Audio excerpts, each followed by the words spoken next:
Dalam perjalanan ke Mekah dengan berjalan kaki, anak itu dan ibunya kini sampai di Kazakhstan. Mereka harus melewati jalanan tandus yang sepi berpuluh-puluh kilometer tanpa kehidupan. Hingga suatu hari di tengah perjalanan, bekal mereka habis dan keduanya mulai kehausan. Di sana, mereka akhirnya melihat sebuah keran air di pinggir jalan. Dengan penuh harap, anak itu segera mencoba membuka keran tersebut, namun tak setetes pun air keluar. Harapan mereka seketika pupus. Tak lama kemudian, sebuah truk melintas di kejauhan dan berhenti. Anak itu langsung berlari sekuat tenaga, berharap mendapatkan bantuan. Namun sebelum ia sempat mendekat, truk itu sudah melaju. Beruntung, sang sopir melihatnya dari kejauhan. Ia pun memutar balik kendaraannya dan segera menghampiri. Melihat kondisi mereka yang sangat kelelahan dan kehausan, sopir itu segera memberikan air minum. Kemudian, sang sopir dengan tulus menawarkan tumpangan agar perjalanan mereka menjadi lebih mudah. Namun, anak itu menolak dengan lembut. Dalam pemahamannya, ia yakin bahwa perjalanan ke Mekah harus ditempuh dengan berjalan kaki, bukan menumpang kendaraan. Mendengar itu, sang sopir sangat kagum sekaligus haru melihat keteguhan hati anak itu. Akhirnya, ia menghormati keputusan mereka.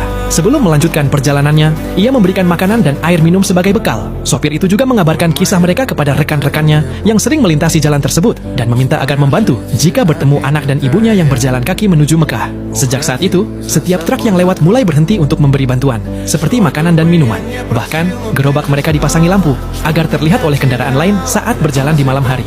Karena khawatir dengan keselamatan mereka berdua, beberapa sopir menawarkan supaya keduanya menumpang di dalam truk. Namun sama seperti sebelumnya, keduanya tetap menolak karena ingin melanjutkan perjalanan dengan berjalan kaki. Tak kehabisan akal, salah satu sopir akhirnya mengikuti mereka dari belakang, menjalankan truknya perlahan agar lampunya bisa menerangi jalan yang gelap sepanjang perjalanan mereka. Setelah perjalanan panjang itu, mereka akhirnya sampai di sebuah pelabuhan.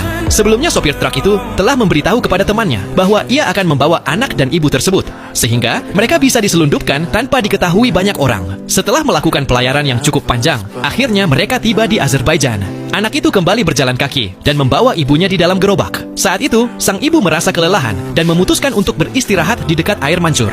Di sana, anak itu melihat sebuah balon udara yang terbang dan mengejarnya karena penasaran. Sementara itu, sang ibu yang tidak menyadari mulai merasa lemah dan akhirnya terjatuh ke dalam kolam.